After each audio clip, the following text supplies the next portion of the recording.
But I'll warn you now that he's a Geordie, which means even I don't understand a word he says. So you may struggle to...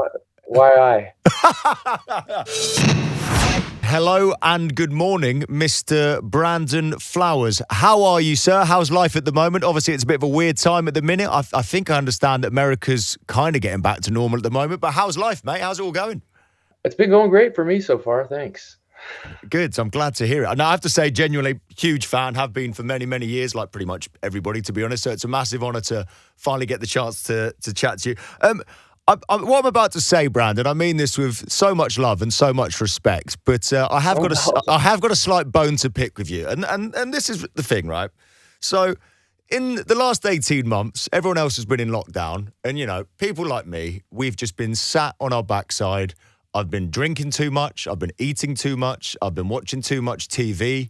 I've put on about 3 stone. I'm a hollow shell of the man I once was. Meanwhile, you put out not one, but 2 albums in that time. Do you understand how bad you're making people like me look with all your hard work over the last 18 months? What happened? What got into you, mate? I just sort of... What is 3 stone, by the way? How many pounds is that? I have no idea. I love the fact producer Will right now is frantically Googling how much 3 stone is in pounds. Will? 42 pounds. Okay, maybe I'm exaggerating a little bit, okay? Because maybe I'm exaggerating a little bit for comedic effect, but the point still stands, Brandon. No, I saw it as a blessing. We finished the record, and everything got shut down, and I was able to continue working, and I had a studio nearby, and luckily enough, we just were able to make another record, and it was, it really gave me a sense of meaning, and gave me something to do. Yeah, I bet. And were any of these songs that you've been sort of playing around with for a few years and you finally had time to finish them, or are they all brand new? They've all come to you in the last 18 months or so? They're all brand new except for, one lyrical idea that I had been batting around, and I just hadn't found a home for it. And it was one of those great aha moments when we found the instrumentation that fit this story. And those are kind of, few and far between. So it was really a victory. Oh, mate. Well, I love the album. I'm not just saying that to be nice. Genuinely, I've been listening to it a lot. I've listened to it a few times, and I absolutely love it. Before every song, and this is a bit different, and for people that haven't heard the album yet, before every single song, there's people talking, and it's kind of a bit of a love letter to your hometown and where you grew up, and it's people talking about the area. And who are these people? Are these actors? Are these real people that you know? Did somebody just walk around the high street with a microphone in their hand? Because I love it. It adds a lot of context to all the songs. But how did it actually get put together?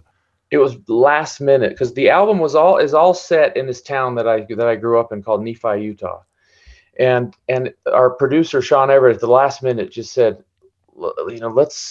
there was this great podcast that I listened to where somebody went to a diner and all they did is interview people in the diner for an hour, and I loved it. Let's just get these people and get these accents. And so we just sent somebody to interview in Nephi, the town that I grew up in. And so these are real people and people that were just willing to kind of spill their guts or just talk about anything. And it ended up being really setting the town and setting the tone for these songs. Yeah, I love it. It makes it, like a proper concept album, and they're so rare nowadays, and I just absolutely love that part of it. Now, I don't want to use all the cliches, but I can't help it because the album it's different, and I'm going to use so many cliches, but it's more personal, it's more intimate, it's more introspective, and all those words that people use about albums like this. But it is, and it's brilliant for it. Yeah. Do you have any doubts when you're putting out an album like this? Because it would have been very easy for you. Imploding the Mirage, amazing, got a huge reaction. There's a formula there that works. You're the Killers. It'd be very easy for you to put out Imploding the Mirage Part 2 straight away. But you didn't. Yeah. Is there any part of you riddled of any self-doubt when you're putting this thing together? Or are you going, we're the Killers, we'll be fine. People are gonna love it. Yeah, no, you do have a little bit of trepidation. It's almost like we're addicted to filling the seats and these big songs, and we've grown into that. And that's one of the beautiful things about the band, and giving the fact that we're from Las Vegas, we take all these licenses that that only we're allowed to, and it's just this, it is a wonderful thing. But so when you start to write these songs that are austere and that have restraint, I did wonder what to do with it, or how people would perceive it, and I was a little bit nervous, but they just kept coming. The songs kept coming, and I'm just really proud of it. Yeah, and you should be. And I guess it does help. Like you mentioned it there, you're from Las Vegas. You're not from a boring town. Like if I tried to write an album about my town, I don't think I could write a verse. There's nothing going on. But you've got a genuinely exciting town to talk about, so it lends itself to an absolutely amazing album. I just thought it was really impressive, and I guess I'm praising you, and I'm sure you've had enough praise in your life, but I'm praising you for the fact that you did it, because I'm somebody that would take the easy option in life always.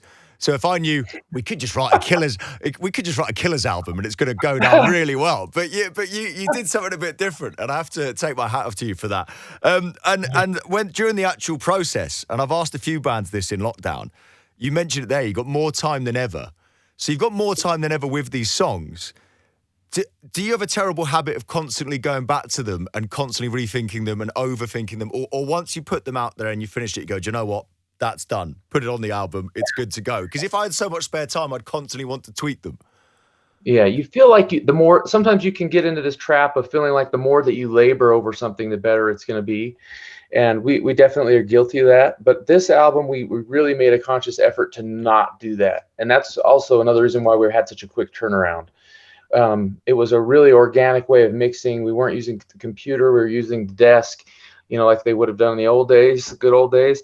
And so it really limits you and you get these almost more authentic versions of the songs, I think. And so that was another sort of brave thing, I think, for us that we did. Yeah, no, it comes across completely. Now, I also want to ask you about something else you've done in lockdown, because I have watched this video so many times, and I know that you have told this story a million times, but you're going to have to tell it 1,001 times, because I want to talk about Dustland that you put out with Bruce Springsteen, because I've watched that video so many times. It's so cool. And anybody listening that hasn't seen this yet, by the way, the Killers and Bruce Springsteen doing Dustland Fairy Tale. The video is a work of art as well. Bruce is there. You just see his silhouette. He's strumming his guitar. Then he comes in with Cinderella in a party dress. It's just so good. It's so good, right? So I've watched it 1,000 times. Can you please humor me and tell me how that came about? All right. We were about to go. We were about to leave to England, and it got shut down. We were promoting Imploding the Mirage, and then COVID was just starting to freak people out. And Universal, we're under the Universal umbrella, and they sort of sent out this blanket email to everybody saying it's kind of over, or do it at your own risk. But we don't know what's going on with COVID if you're going to do promotion. So we went home, and I was at the airport, and I started getting these texts from Bruce Springsteen, but I didn't have his number saved on my phone. And so I thought that it was someone messing, I really thought it might be someone messing with me. And anyway, it turned out it was really him. But one of the things that he was saying was, we should do Dustland one day. And so he thought maybe we'd cross paths touring or whatever. And obviously we all know what happened. We got shut down. And after months and months of sitting around, I thought, why don't we do a quarantine version of Dustland? And he was all for it and really cool about it. And we're just man, it's one of those pinch me moments. I mean, I was going to say to you, because I mean, there's a lot of Bruce Springsteen to a lot of your tracks and a lot of your albums. He's clearly somebody that you listened to a lot when you were growing up and stuff. And I guess when you are the Killers, there's not many things left on the bucket list now. You're one of the biggest bands of all time. There's not many things left on the bucket list. So to work alongside Bruce Springsteen, like you say, was one of those pinch me moments, I guess. Is there anybody, have you got like a wish list of people that you haven't worked with yet that you would love to? Because I'll be honest, I don't think you realize how big the Killers are, mate. You realize you could just ask them, right? Because they'll say yes. Yeah, you too. It's kind of incredible, the people people who I put their posters on my walls and listen to, and being able to meet them, and they say don't meet your heroes, and for the most part I've had a lot of great experiences with that. And so I don't know, it's we've been really lucky, not touch wood, as you guys say. Yeah. I didn't realize you had that expression over there. I appreciate you. We say knock on wood. I changed it for you there. Thank you very much. I appreciate you making me feel at home. Yeah, I appreciate that, mate. Yeah, thank you very much. Well, I mean, it's so cool, that Dustland. If anybody hasn't seen it yet, then please go check it out. Now, speaking of people that I would love you to work with, I'm being purely selfish here, and I know that my opinion doesn't really matter for anything, but I'm just going to throw it out there. So next year, you're finally in the UK after a tour that has been delayed a few times, but I know so many of our listeners have got tickets and can't wait to see you.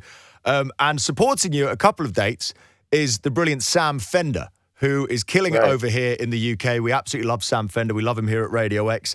And there's a lot of Springsteen in Sam Fender. You can tell he's very open about his love for Bruce, and the use of the saxophone in Sam Fender tracks is so Springsteen as well. So basically, what I'm saying is, if you could team up with Sam Fender at some point, you would make my job so easy.